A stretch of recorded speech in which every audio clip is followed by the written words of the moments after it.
When an honorary key is given and a reconciliation park is developed with a monument scroll with all 38 plus 2 names, the acknowledgement and the awareness is being honored.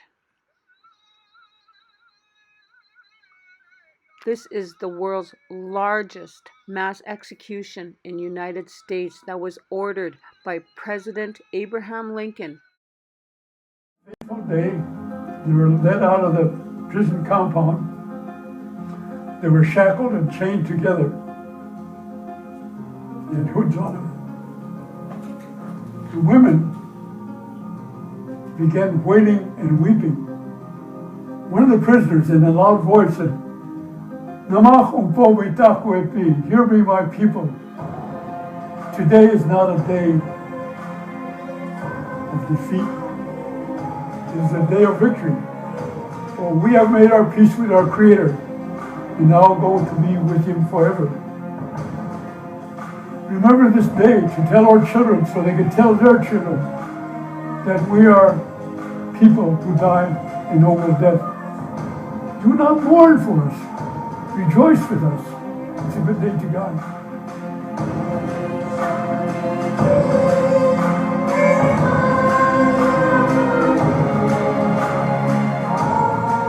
And then he lifted up his voice and began singing.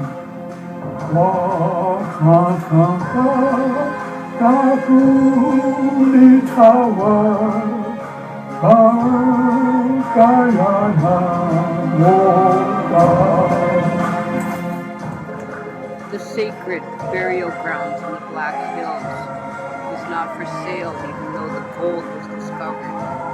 And not honoring the treaty agreements, the Dakota people feared starvation heading into the brutal winter. Charged for treason, no spoken English, and no counsel to defend them. The terrible injustice committed against 265 others in the form of military convictions.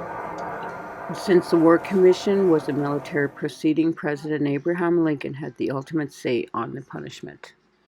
A Sioux leader, Chief Little Crow, met with President Abraham Lincoln to bring light of the broken treaties and starvation. President Lincoln was a lawyer too. He should understand. Chief Little Crow was a believer of both worlds, betrayed by a legal system that had no justice. Little Crow was shot by a farmer in Hutchinson on July 3, 1863. The ride still honors Chief Little Crow's gravesite. 16 days before Boxing Day, this 330-mile healing journey begins from Lower Brule, South Dakota, to the heart of Mankato, Minnesota, where the mass execution occurred. The spiritual sacredness of the healing is carried for the loved ones that passed on and serves as a reminder of the connection to Mother Earth. The prayers of many are evident for the future generations to come as well. We don't have to blame the Washichos anymore. We're doing it to ourselves. We're selling drugs. We're killing our own people. And that's what this ride's about, is healing. Say a prayer for all the loved ones that have gone before us in our way as First Nations people of this terrible island. We recognize Ojimaka as a spirit, and we recognize everything as a spirit.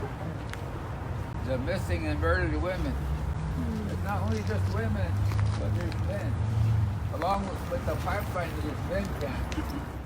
Journey has had spiritual impact on many, and it is life-changing. It grounds you in your faith, and the awareness is real.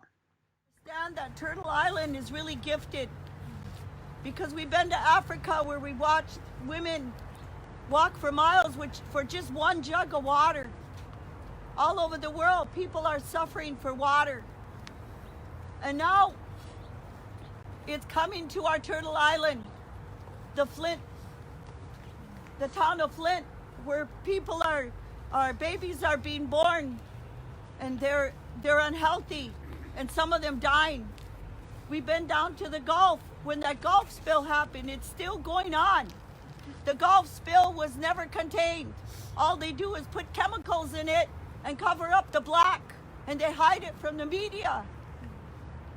And so we went there to pray, and we prayed with those people, and a lot of those people, those fishermen, started committing suicide. Radiation rises and it falls in clumps. Why do you think there's so much cancer? Let alone Monsanto, let alone these concentrated animal feeding operations. That's where a lot of this water came from. My reservation, where my people are, there's a huge lake, Dakota aquifer, that goes from Siston to Minnesota, all the way up to Spirit Lake in North Dakota. And on top, there's 13 aquifers. We've been trying for years and years to wake up not only our own people, but the farmers that are catering to these CAFO farms with their corn, their Monsanto corn, by a scientist that told that if you talk to the water, that you could bring it back life.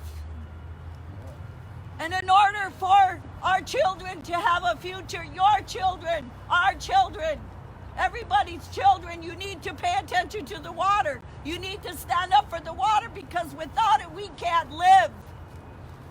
We are praying with our ancestors and remembering a mass kind of pornography that's going on, and it's contaminating everybody.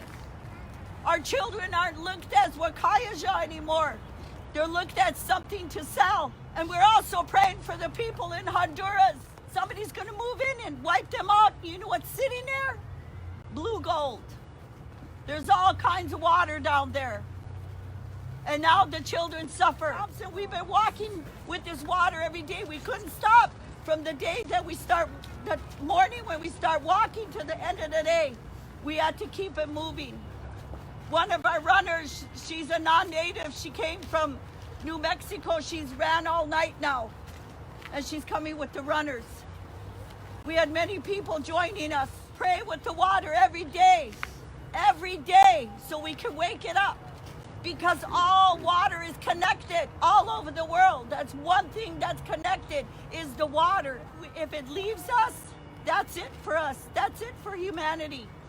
She can shake us off, but she'll live on, and she'll make more water. Please pray for the water every day. Just make a thought.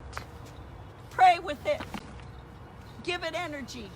And over the years, we were told horrible stories about our ancestors, not only the ones that were hung here, but the ones that were interned in those concentration camps, and then loaded up on river boats and sent south. They say that some of them had such a hard time, they thought the world was ending, so they jumped off the ship and drowned themselves. Some of them, they didn't want their children to be subjected to what the soldiers and the people were doing, so they threw their babies off too. So the mothers, the young mothers, wanted to bring this cradle board as a reminder to the people. They say that a woman births our nation, guides its destiny. So it's up to the young ladies now. If they're going to be Dakota people in the future, it's up to you to make sure that they know their language. It's up to you to make sure they know their way of life. It's up to you to make sure that in the future, and they will talk about the disconnect between children. On Standing Rock, there's a sacred place, a stone, where they used to go pray. And my father-in-law tells a story that in his childhood, there used to be grandmothers who could interpret that stone. He said one of the last times they had ceremony there, those grandmothers began to wail. They said there was a generation coming that weren't going to know no fathers. These women took it upon themselves to bring this cradle board on the back of a horse because of that disconnect. Because our way of life should go forward through a mother and a father. With the sacredness in hand and the words that were spoken, the runners came in. I just want to say, I bet you want to say, I want to give both of you love for seeing everybody out here today. Makes my Shantae very happy. Want to give thanks to the riders and all the walkers for the trip, and also bringing them back home and recognizing the 38 who were hung on this day, 1862. So we run in honor of them, and we keep it alive through these youth, these young ones, so that they continue on this way. And we also do this for my father, who passed away.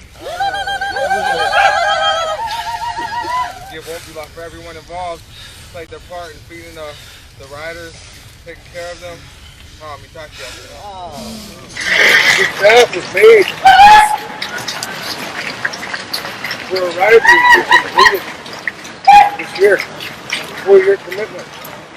In honor of those grandmothers, did everything they could back in 1863 to 1866.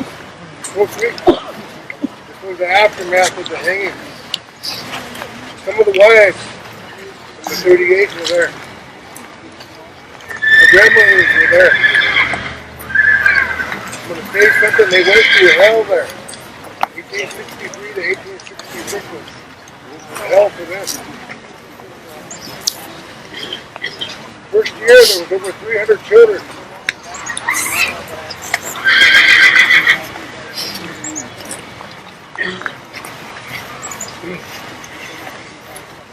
Children passed away.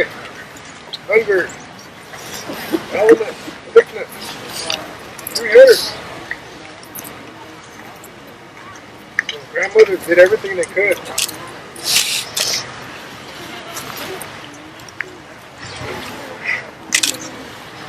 They endured atrocities that you can't even think about.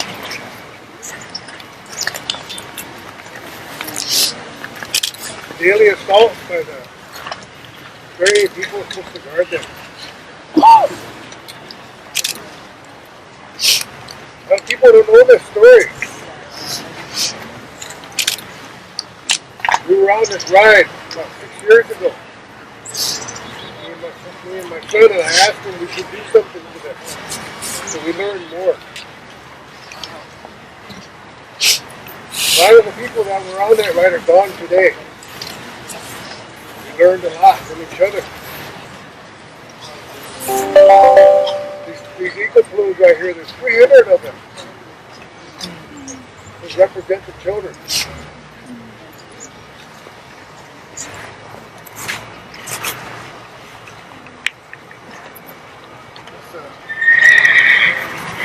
Top of the staff made a pipe from. Oh, her name is Leah Textia Umpi. The woman had a hard time. She has no faith.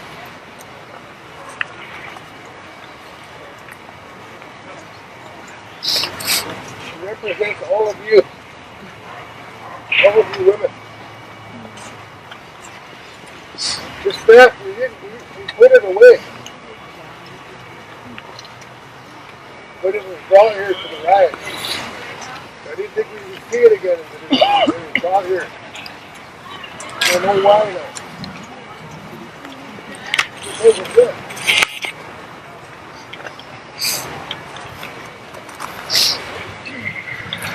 You also represent missing, murdered, indigenous women and children.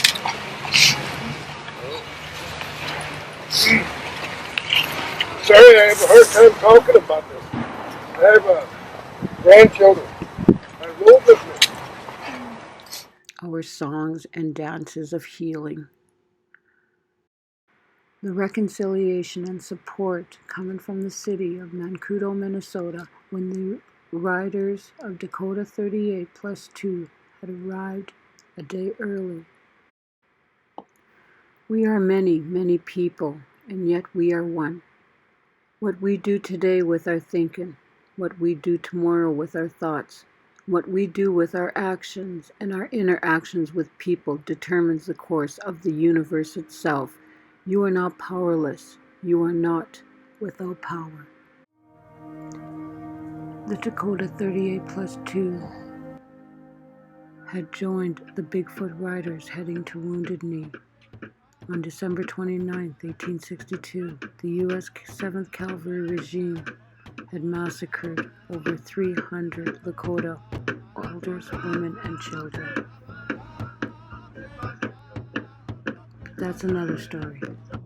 This Nijwe Demogan Ishnabinakas with Net News Ledger. Chimigwich.